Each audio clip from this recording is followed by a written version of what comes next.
मज़ीद latest video देखने के लिए सब्सक्राइब बटन पर क्लिक करें और साथ ही बेल आइकन को प्रेस करें ताकि आने वाली लेटेस्ट वीडियो का नोटिफिकेशन बआसानी आपको मिल सके। बिस्मिल्लाहिर्रहमानिर्रहीम, अस्सलाम वालेकुम नाज़रीन, मैं हूं आपका होस्ट हमजा भट्टी। आज हम फिर से इस्लामी यूनिवर्सिटी ऑफ भावलपुर के बहुत ज़्यादा पूछे जाने वाले सवाल और उनकी अभी करंटली सिचुएशन में जो हालत है उसके ऊपर हम मुकम्मल डिटेल में बात करने लगे हैं। जो बच्चे कमेंट्स में कह रहे थे उनको मैं मुकम्मल तौर पर डिटेल के साथ जवाब देने वाला हूँ। सबसे पहले कुछ पॉइंट्स हैं जो मैं आपको समझाऊंगा, बताऊंगा और तफसील के साथ बताऊंगा। एक एक चीज़, आप ये वीडियो जितनी लंबी हो जाए आपने इसको बैठ के गौर से सुननी है और मैं जो पॉइंट्स हैं वो मैं आपको बता देता हूँ जिनके ऊपर हम डिस्कस करने वाले हैं। सबसे पहला पॉइंट होगा हमारा फीस इंक्रीज पे, जो अभी करंट सिचुएशन में आपने चालान पे करना है, ठीक है। उसके बाद हम बात करेंगे इंस्टॉलमेंट पे, उसके बाद हम बात करेंगे फाइनेंशियल डिपार्टमेंट पे, उसके बाद हम बात करेंगे जो डेट एक्सटेंड हुई है चालान पे, उसके बाद हम बात करेंगे आपके पास वैक्सीनेटेड सर्टिफिकेट की। मुकम्मल तफसील के साथ हम बात करेंगे। ये पॉइंट्स हैं, एक एक पॉइंट उठाऊंगा उसके ऊपर डिस्कस करना स्टार्ट कर दूंगा। उसके बाद आपका स्कॉलरशिप के हवाले से बात की जाएगी, उसके बाद बस ट्रांसपोर्ट पे, उसके ऊपर मेरिट लिस्ट के बाद, उसके बाद हम बात करेंगे आपकी जो क्लासेज हैं वो एक दिन होंगी, 3 दिन होंगी, वो उसके ऊपर हम डिटेल के साथ बात करेंगे या रेगुलर होंगी। अच्छा, सबसे पहले हम बात कर लेते हैं स्टूडेंट, आपकी जो है फीस इंक्रीज की गई है 10%। बेसिकली स्टूडेंट बात इस तरह से है कि जो मॉर्निंग के बच्चे होते हैं, जो चाहे वो न्यू बैच है चाहे वो हमारा प्रीवियस बैच चलता रहता है, ठीक है ना। न्यू बैच से मुराद ये होता है कि फर्स्ट फेज में चाहे वो बीएस का बच्चा हो चाहे वो एमए एमसीएस का बच्चा हो, जब वो एडमिशन ले लेते हैं, यानी कि दो कैटेगरीज होती हैं, एक होता है मॉर्निंग, एक और होता है वो होता है इवनिंग प्रोग्राम, ठीक है। इसके अलावा एक होता है फॉल में एडमिशन और दूसरा होता है स्प्रिंग में एडमिशन, ठीक है। अब फॉल में एडमिशन की जो कंडीशंस होती हैं वो ये होती हैं, जो ज़्यादातर देखी गई हैं, कि इनका जो एग्रीगेट है मेरिट का वो हाई रहता है, जबकि स्प्रिंग की निस्बत। अब हम बात कर लेते हैं मॉर्निंग के ऊपर। मॉर्निंग का जो फी चलान होता है वो 10% जो है कम होता है इवनिंग वाले बच्चों से, जिनका एडमिशन इवनिंग प्रोग्राम में होता है। अच्छा, उसके बाद अब आप बात कर लेते हैं जो इन बच्चों का एडमिशन इवनिंग में होता है उनकी स्टार्ट से ही यूनिवर्सिटी जो है वो 10% जो है वो कम रखती है, जबकि इवनिंग के बच्चों की 10% हमेशा ज़्यादा ही होती है, चाहे पाकिस्तान की कोई भी यूनिवर्सिटी हो। उसमें ये दो कैटेगरीज जो है फाइनलाइज होती हैं। उसके बाद अभी जो कंडीशन सामने आई है इस्लामी यूनिवर्सिटी ऑफ भावलपुर के जो बच्चे बहुत ज़्यादा परेशान हैं, वो इसी बात पे परेशान हैं कि एक तो कोविड-19 का अटैक रहा पूरे पाकिस्तान में, पूरी दुनिया में ही रहा। उसके बाद बेरोज़गारी भी पाकिस्तान में कुछ ज़्यादा ही है, और जो स्टूडेंट्स इस टाइम तालीम हासिल कर रहे हैं इस्लामी यूनिवर्सिटी ऑफ भावलपुर में, वो बहुत ज़्यादा परेशान रहते हैं और उनको अखराजात वगैरह, और इस अगर जनूबी पंजाब की बात की जाए साइड की, तो इतने ज़्यादा इधर रोज़गार नहीं है, और रोज़गार ना होना उसके पीछे बहुत सारी वजूहत हैं। इंशाल्लाह उसके ऊपर भी डिस्कस किया करूँगा नेक्स्ट वीडियो में, या और वीडियोस बनाऊंगा। अच्छा, इसके अलावा हम बात कर लेते हैं जो इवनिंग के बच्चे हैं उनकी 10% हमेशा से ही ज़्यादा रहती है पाकिस्तान की यूनिवर्सिटीज़ में, जबकि अभी जो करंटली सिचुएशन में जो 10% इंक्रीज़ की गई है उसमें से जब बच्चों ने प्रोटेस्ट किया, प्रोटेस्ट के बाद जो लाहे अमल सामने आया लीडरशिप की जानिब से, वो ये था कि डीएसए से हमारी मीटिंग हुई है जिसमें जो है वो 50% का कह रहे हैं, जबकि 50% तो उन्होंने बात जो है वो नहीं मानी, जबकि वो 25% पे जो है वो एग्री हो चुके थे। उसके बाद इन्होंने कहा जी आपको 2 दिन और भी मजीद दे रहे हैं और उसके बाद हम पूरी मीटिंग डिसाइड करते हैं। 2 दिन एक्स्ट्रा दिए गए, जो 18 डेट थी वो 20 हो गई। उसके बाद बच्चों को नोटिफिकेशन नहीं मिला, 12 रबी वाला आ गया। उसके बाद फिर इन्होंने नोटिफिकेशन को अपडेट किया, जिसमें इन्होंने नोटिफिकेशन दे दिया कि हम आपकी फ़ीस जो है वो 25% जो है वो कम कर रहे हैं, जबकि 25% उसमें से कम कर रहे हैं जो आपकी फ़ीस जो है इंक्रीज़ की गई थी। ये नोटिफिकेशन जो कि मैंने प्रीवियस वीडियो बनाई है, जो कल मैंने शाम को अपलोड की थी आपके लिए, तो उसमें मैंने नोटिफिकेशन बाकायदा आपको दे दिया है। जबकि अभी जो आपकी फ़ीस 25% है, वो काफ़ी सारे स्टूडेंट ने कहा कि क्या सर वो टोटल में से 25% डिक्रीज़ की गई है? नहीं बच्चे, जितने भी ओवरऑल स्टूडेंट्स हैं आपकी फ़ीस जो है, जो आपकी इंक्रीज फीस है उसमें से, क्योंकि ब्रैकेट में मेंशन है कोविड-19 की वजह से उन्होंने आपको जस्ट रिलीफ दिया है, जबकि ये फीस इंक्रीज का जो इनका मेथड था प्रॉपर वो 2016 से एग्रीमेंट के मुताबिक था। अब हम बात कर लेते हैं जो अपने फीस जो है जो इनके 25% जो है वो डिक्रीज़ हुई है सिर्फ इंक्रीज़ की। अब वो जो बच्चों का ये ज़्यादा सवाल था कि सर हमने जो है ना फ़ीस पे कर दी है कि शायद ये बच्चों की स्टूडेंट यूनिवर्सिटी नहीं सुनती। अब उनका सवाल मेरे पास आ गया वो इंस्टॉलमेंट। तो यूनिवर्सिटी का जो नोटिफिकेशन अभी तक सामने आया है और उसमें यह है कि जो बच्चा फ़ीस पे नहीं कर सकता वो इंस्टॉलमेंट बनवा सकता है, महीने की बनवाए, 2 महीनों की बनवाए, जितना भी उसका दिल करता है वो जाके अपने फाइनेंशियल डिपार्टमेंट से जो है वो बनवा सकते हैं। अच्छा, फाइनेंशियल डिपार्टमेंट का बेसिकली काम ये होता है कि जब आपको किसी भी काम की ज़रूरत होती है, ये लाइक दैट कौन कौन से काम हो, एहसास स्कॉलरशिप प्रोग्राम हो, फाइनेंशियल से मुराद कोई भी, अगर आपको रकम के हवाले से चलान यानी कि आप पे करते हैं NTS का, नेट का, इसी तरह आप फ़ी पे करते हैं, आपको रकम वापस लेनी हो या एहसास स्कॉलरशिप में आपका नाम आ जाता है, रकम के हवाले से आपने जाना हो तो आपने उधर ही जाना होता है। वो हर डिपार्टमेंट का फाइनेंशियल डिपार्टमेंट अलहदा होता है, वहाँ से आपको मुकम्मल मालूमात मिल जाती है। अदरवाइज अगर वहाँ से नहीं मिलती तो अगर आप यूनिवर्सिटी के ओल्ड कैंपस में जाएँ तो वहाँ पे फाइनेंशियल डिपार्टमेंट है, वहाँ पे आपको अच्छी खासी इन्फॉर्मेशन दे दी जाती है कि आपने क्या करना है।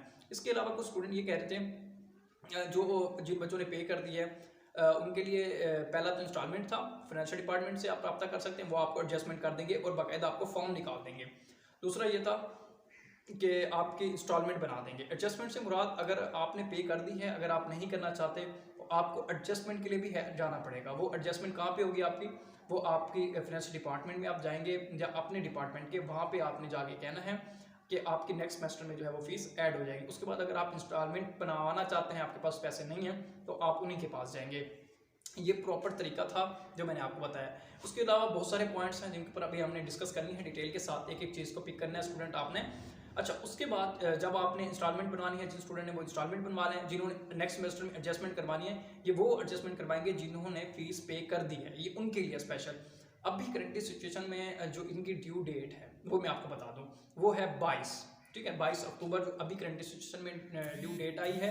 ये नोटिफिकेशन अपडेट हुआ है, बच्चों को मैसेजेस भी पहुंच चुके हैं, ठीक है। ये अब आपको जो पूरा क्राइटेरिया है मैंने समझा दिया है, ठीक है। उसके बाद अब आप ये नहीं सवाल करेंगे स्टूडेंट के सर आप हमें ये बताएंगे हमने फीस पे कर दी है, अब क्या करना चाहिए, हमें वापस मिलेगी नहीं मिलेगी। हाँ, एक और इम्पोर्टेंट सवाल, कुछ बच्चों ने मुख्तलिफ यूनिवर्सिटीज़ में जो है अप्लाई किया होता है। अच्छा, उनका अब क्या करते हैं कि उन्होंने जो है फ़ी चलान पे कर दिया IUB में। कल मुझे एक लड़की के मैसेज आ रहे थे, बहुत ज़्यादा कमेंट्स उसने किए हैं, तो उसके लिए स्पेशल वीडियो जवाब है, रिप्लाई है उसको कि बच्चा आपने अगर कर दी है अप्लाई इस्लामिक यूनिवर्सिटी में, आपने अपना वोचर पे कर दिया है, फ़ी वोचर, तो आपको जो फ़ी की पेमेंट है, अगर आपका दूसरे आपके इलाके की यूनिवर्सिटी में आपका नाम आ गया है तो आपको ये फ़ी जो है आपने जो पे किया है ये आपको 1 मंथ का प्रोसेस होता है, ये उसके बाद आपको मिलते है। कोई भी यूनिवर्सिटी है, ये उसका रूल है, 40 दिन 1 मंथ। अगर आपके ज़्यादा ही जानने वाले हैं तो फिर भी यही डेज होते हैं जो आपको मिलते हैं। उसमें भी 10% जो है वो कट करते हैं, कटौती होती है उसमें, जो टोटल फीस में से 10% जो है कटौती करके आपको देते हैं, फिर आपको जो है वो रिजर्व की जाती है फीस।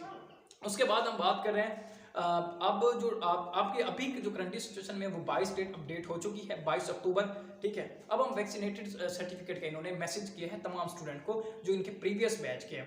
देखें, जो न्यू बैच है उसके लिए भी ये मैसेज है, जो प्रीवियस बैच है ये दोनों के लिए वैक्सीनेटेड मैसेज है कि आपके पास जो वैक्सीनेटेड है, कोरोना वैक्सीनेटेड कार्ड जो है होना आपके पास लाजमी है, अदरवाइज आपको क्लास में नहीं बैठने दिया जाएगा और बाकायदा तौर पर आपकी जो है वो चेकिंग की जाएगी।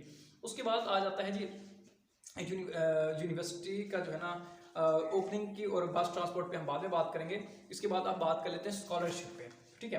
देखिए, स्कॉलरशिप के बेटा आप सारे डिटेल में बताता हूँ, एक एक चीज़ को आपने पिक करना है। बात कुछ इस तरह से स्कॉलरशिप एहसास प्रोग्राम है, ये होता है, इसके अलावा PF होता है, इसके अलावा फ़ी कंसेशन वाली भी एप्लीकेशन दर्ज की जाती है, और कुछ और भी आई जाती हैं, आती रहती हैं, DD होती है, इस तरह की स्कॉलरशिप्स वगैरह होती हैं जिन्हों में आपने अप्लाई करना होता है, और वो आपको इन्फॉर्म करता है। ज़्यादातर IUB खुद भी मैसेज कर देती है, वरना आपके CR GR जो होते हैं वो आपको इन्फॉर्म करते हैं।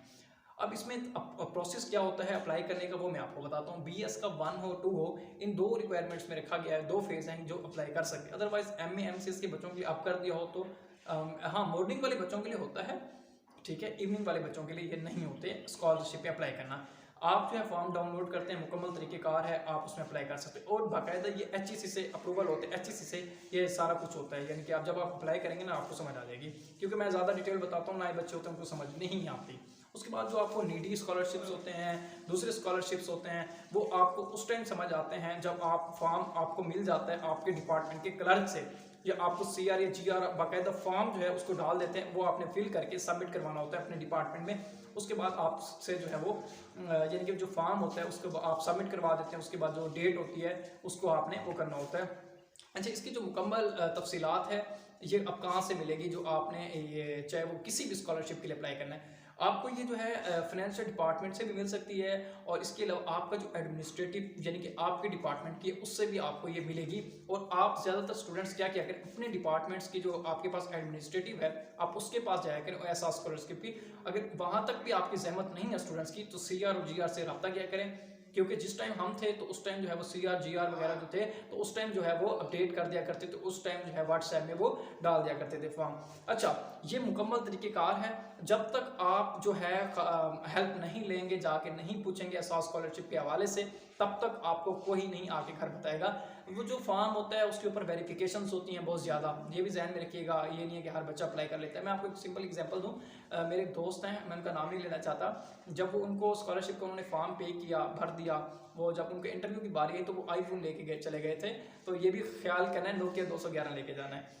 तो आगे नेक्स्ट प्रोसेस है, इसके ऊपर भी बहुत ज़्यादा लंबी वीडियो बन जाएगी। बहरहाल मोटी मोटी जो चीज़ें हैं हिंट हिंट वाली अच्छी अच्छी वो आपको मैंने बता दी। नीडी स्कॉलरशिप्स के हवाले से बताया, बहुत सारी स्कॉलरशिप्स हैं वो आती हैं ना। नाइंसाफ़ी होती है इवनिंग वाले बच्चों के साथ, MA हो गया, MCS हो गया, इवनिंग वाले बच्चों को 1-2 स्कॉलरशिप दी जाती हैं, यानी कि क्लास में से आपको 10 या 5 बच्चों को दी जाती है, वो भी इतनी स्कॉलरशिप दी जाती है। इसके बाद जो एहसास स्कॉलरशिप है इनमें बच्चों की जो है वो अच्छी खासी स्कॉलरशिप लग जाती है। और अच्छा जी, और एक सवाल पूछा गया कि जो एहसास स्कॉलरशिप्स वाले प्रोग्राम में जो बच्चे ऐड हो जाएंगे, एडजस्ट हो जाएंगे, जिनको मिलेगी, क्या उन्होंने 10 रुपये का फॉर्म अपना डाउनलोड करके, यानी कि उसको 10 रुपये पे करने हैं उसी चलान के ऊपर। देखिए स्टूडेंट, अगर आपको पता है कि आपकी स्कॉलरशिप लग चुकी है, आपको बाकायदा तौर पे मैसेज आ गया है, आपको आगाही मिल गई है, आपने चलान जो है ना आपका ऑटोमेटिकली अपडेट होगा। अगर अपडेट नहीं हुआ, आप डिपार्टमेंट जाएँ, फाइनेंशियल डिपार्टमेंट जाएँ, उनको कहेंगे अपने एडमिनिस्ट्रेटिव के पास जाएँ, सर ये मेरी स्कॉलरशिप लगी है, ये मुझे अपडेट चाहिए। आप जाएँ उनसे अपडेट करवाएं। अपडेट करवाने के बाद आप जो है 10 रुपये जो वो भी रिक्वायरमेंट्स होगी वो आपको बता देगा, आप उसके ऊपर अमल करेंगे, इंशाल्लाह आपका हो जाएगा। इसमें कोई घबराने और टेंशन वाली बात नहीं है। ओवरऑल स्टूडेंट को बता रहा हूँ मैं, जिनकी स्कॉलरशिप लग चुकी है उन्होंने फीस पे नहीं करनी। जिनकी स्कॉलरशिप लग चुकी है ना, वो जाएंगे वहाँ से फाइनेंशियल डिपार्टमेंट से या एडमिनिस्ट्रेटिव डिपार्टमेंट से हेल्प लेंगे, इंशाल्लाह उनकी अच्छी खासी मदद की जाएगी। अच्छा, इसकी क्योंकि न्यू बच्चे होते हैं उनकी खासी और 2 फेज़ में होते हैं, प्रीवियस बच्चे उनको भी मिल जाती है। खैर, इसके बाद हम मेरिट लिस्ट पे बात कर लेते हैं। अब मेरिट लिस्ट की बात करूं तो मेरिट लिस्ट पूछ रहे हैं जी, BS के अब लगेंगे, MA MCS के लगेंगे, मास्टर ऑफ कंप्यूटर साइंस के। तो देखें BS की जितनी लग चुकी हैं, आई थिंक 3 लग चुकी हैं, आई थिंक मेरे ख्याल तो वो। उसके बाद मेरिट लिस्ट का पूछ रहे हैं कि अब देखें स्टूडेंट्स, जितने बच्चों की स्ट्रेंथ इस दफ़ा पास हुई है इंटरमीडिएट की, तो जो मेरी इन्फॉर्मेशन है, जो मेरे रिसोर्स बता रहे हैं वो मैं आपको एंड में बताऊंगा वो क्या बता रहे हैं। अभी तक यही कंडीशन है कि मुझे नहीं लगता कि 5 तक जा सकती है, ये मेरा है कन्फर्म कि 5 लिस्टें लग सकती हैं। अदरवाइज कोई ऑप्शन नहीं है कि इनके पास, क्योंकि इस दफ़ा बच्चा जो है ना इन्होंने फेल नहीं किया इन बच्चों को, क्योंकि ऑनलाइन पे प्रोसेस रहा है और किए भी हैं, ये भी मैं आप झूठ नहीं बोल रहा। बहरहाल खैर स्ट्रेंथ ज़्यादा हो जाएगी स्टूडेंट्स की ना, इसी वजह से एक्सपेंसेस इन्होंने बढ़ा के इन्होंने ये काम किया है। अच्छा, टू द पॉइंट बात आते हैं जी, मेरिट लिस्ट के हवाले से आपकी लग भी सकती हैं 5 तक। इसके अलावा MA MCS की बच्चों की मेरिट लिस्ट वो पूछ रहे हैं जी, 1 लग चुकी है, क्या दूसरी तीसरी चौथी लगेगी? बिल्कुल लगेगी, आप टेंशन ना लें। अगर इनके पास बच्चों ने अप्लाई किया हुआ है ना तो ये ज़रूर लगाएंगे इंशाल्लाह, और ये 2-3 मेरिट लिस्ट आराम से लगेंगी। 3 तो कन्फर्म है ना, 3 तो कहीं भी नहीं गई। उसके बाद आपकी मेरिट लिस्ट के हवाले से भी बात हो गई।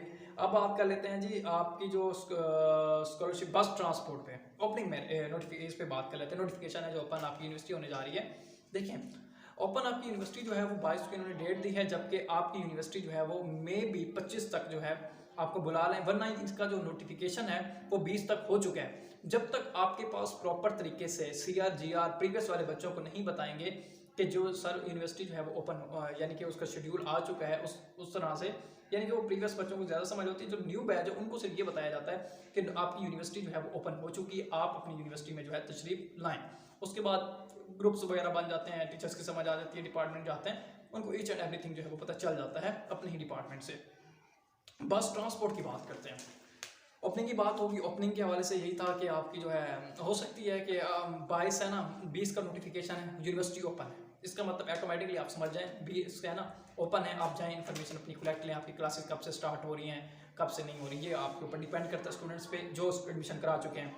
अच्छा, उसके बाद बस ट्रांसपोर्ट शेड्यूल पे बात की जाए तो आपका बस ट्रांसपोर्ट शेड्यूल जो है वो आ चुका है। आप जितना भी नया बैच है वो जाएगा, यूनिवर्सिटी पता करेगा तो उनको मिल जाएगा। जो अभी तक मुझे इन्फॉर्म मिला है, जो ग्रुप्स में आ रहे हैं तो वो आ चुके हैं, उसका भी कन्फर्म हो चुके हैं। और इसके अलावा बस ट्रांसपोर्ट में जो किलोधरा, खैरपुर, अहमदपुर शर्किया ये जो बस ट्रांसपोर्ट है इनकी सर्विस भी बढ़ाई गई है, बसेस ज़्यादा की गई हैं। और इसके अलावा जैसे ये चलान कंप्लीट होगा प्रॉपर तरीके से नोटिफिकेशन आ जाएगा। प्रॉपर तो आ चुका है, लेकिन सुनने में यही आ रहा है कि अभी तक जो है बसेस नहीं गई। ये बार मैंने कंफर्म करना है, मैंने मैसेज किया हुआ है, मुझे रिप्लाई नहीं मिला सुबह अपने रिसोर्सेज से। जैसे ही कंफर्म होगा तो इंशाल्लाह वो भी मैं आपको बता दूंगा सुबह इंशाल्लाह। एक नेक्स्ट वीडियो में हम दोबारा से ही हम मुलाकात करेंगे कुछ नए अपडेट के साथ। अच्छा, उसके बाद जो अभी मैं आपको एक और ब्रेकिंग न्यूज़ देने जा रहा हूँ वो ये है कि आपके जो फ़ी चलान की अपडेट है, यानी कि अभी मेरिट लिस्टें लगनी हैं, तो वो कम से कम 8/11/2021 यानी कि 8/11, अभी अक्टूबर है 10वां महीना है, ठीक है, नेक्स्ट मंथ की 8, अगले महीने की जो 8 है ना, वहाँ तक जो है ये अपडेट जा सकती है आपकी, यानी कि फ़ी जो आपका चलान पे करने होगी तो वो 8 तक जो है वो लाजमी जा सकती है। ये ब्रेकिंग न्यूज़ थी आपके लिए जो मैंने आपके साथ शेयर की। इसके अलावा किसी भी बच्चे ने कोई भी सवाल करना हो जो मैं भूल गया हूँ, रह गया हूँ बोलने से ना, तो मुझसे बेझिझक जो है नीचे कमेंट्स में बताएगा। इंशाल्लाह मैं कुछ दिन तक जो है वो लाइव आके भी जो है ना बच्चों से सवाल किया करूँगा कि आपको जो है ना किस किस चीज़ की टेंशन है, कोई चीज़ समझ नहीं आ रही, वो मैं आपको प्रॉपर तरीके से बताया करूँगा। अच्छा, कुछ बच्चे ये कहते हैं कि हमें जो है मुकम्मल तरीका बताएं किस इसमें कैसे अप्लाई करना है पोर्टल से। यार मैं बनाऊँ वीडियोज़, बहुत सारी वीडियोज़ पड़ी हैं यूट्यूब पर, अब जाएँ सर्च की जहमत करें। आपको एहसास स्कॉलरशिप की क्या हर इन्फॉर्म मैं बना दूँ यार, पहले तो बनी पड़ी है, आप पहले सर्च तो करें, मैं किस लिए बनाऊँ, ये मुझे स्टूडेंट कहते हैं। देखिए पहले ना बनी पड़ी हूँ फिर तो मैं बनाऊँ, मेरा हक भी बनता है। पोर्टल पे भी बनी पड़ी है, पोर्टल अकाउंट कैसे बनाना है, अप्लाई कैसे करना है, चलान पे कैसे अप्लाई करना है, माई IUB अकाउंट कैसे बनना है, LMS पे जाना है, किस तरह से आपने देखा, हर चीज़ पड़ी है आपके पास। मैं कैसे बनाऊँ यार, मुझे ये बताओ। एहसास स्कॉलरशिप में कैसे अप्लाई करना है, जो वो स्कॉलरशिप्स आती है उसमें कैसे अप्लाई करना है। जब तक आप खुद नहीं उठ के जाएंगे तब तक आपको स्टूडेंट नहीं पता चलेगा, जब तक आप खुद नहीं देखेंगे स्ट्रगल। देखिए ना, बातें कर लेना बहुत बड़ी बात है, आप एक समंदर के किनारे पर खड़े हैं, जब तक आप उसके अंदर खुद नहीं जाएंगे ना तो आपको पता नहीं चलेगा कि ये कितना गहरा है, ठीक है ना। तो गहराई में जाना सीखें और हकीकत की दुनिया में रहना सीखें। तमाम स्टूडेंट नमाज भी कायम करें और अपने लिए भी और हमारे लिए भी दुआ करें। अल्लाह पाक जो है हमारे वालिदैन को स्पेशल जो है लंबी ज़िंदगी अता फरमाए। और इंशाल्लाह नेक्स्ट वीडियो में आपके साथ मुलाकात होगी। और जितने भी न्यू बैच हैं उनके लिए तो मैं एक ही रिक्वेस्ट करूँगा कि यूनिवर्सिटी है, अपनी पढ़ाई पर ज़्यादा फोकस कीजिएगा। अल्लाह ने के बाद अपना ख्याल रखिएगा। नेक्स्ट वीडियो में मुलाकात होगी। एक और रिक्वेस्ट एंड में, आज मैंने काफ़ी लंबी वीडियो बना दी है तो मेरे चैनल को सब्सक्राइब लाजमी कीजिएगा और इसके अलावा लाइक और शेयर लाजमी कर दीजिएगा। अल्लाह ने के बाद, अल्लाह हाफिज़।